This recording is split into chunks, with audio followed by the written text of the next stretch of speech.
যারা ডিম খায় না তারা কিন্তু কেক খেতে পারে না, কারণ ডিম দিয়েই কেকটা তৈরি করা হয়। তো আমার পিসিও কিন্তু সেই টাইপেরই মানুষ, সে ডিম খায় না, তো সে কেকও খেতে পারে না।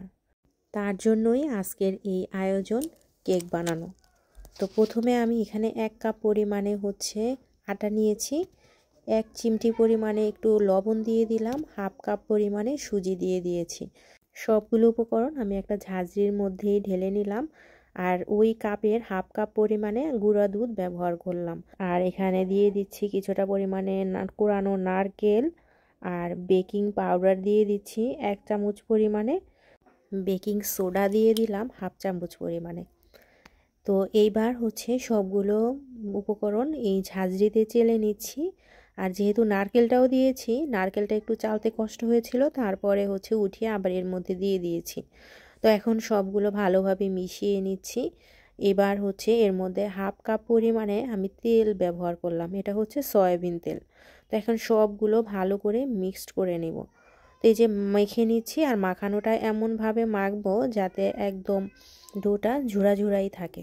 তো এখন দিয়ে দিচ্ছি চিনি, আর চিনির পরিমাণটাও আমি এখানে কম ব্যবহার করেছি, যেহেতু তাদের ডায়াবেটিস, তার জন্য চিনির পরিমাণটাও আমি এখানে কম দিয়েছি।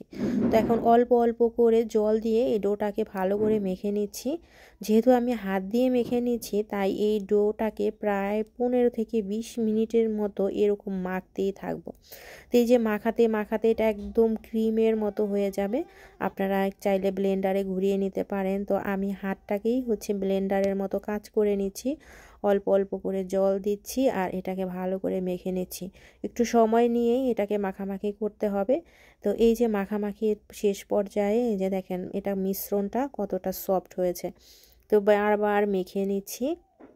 মাখানোর পরে এটাকে আমি রেস্টে রেখে দিব প্রায় 2 ঘন্টার জন্য। তো যেহেতু ডিম দেওয়া না, ফোমও তৈরি করা হয়নি, তার জন্য এটা রেস্টে রেখে দিলে এটা বেশ ফুলে উঠবে, আর কেকটা অনেক সফট হবে।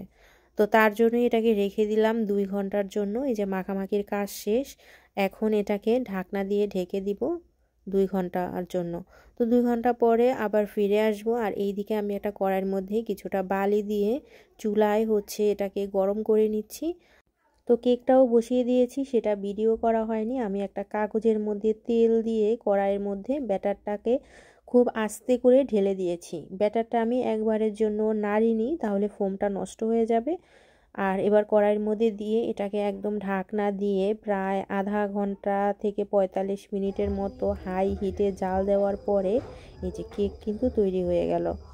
আর এই যে কেকের ফাইনাল লুক। কেকটা এতটা সফট হয়েছে, এতেও কিন্তু ভীষণ ভালো লেগেছিল।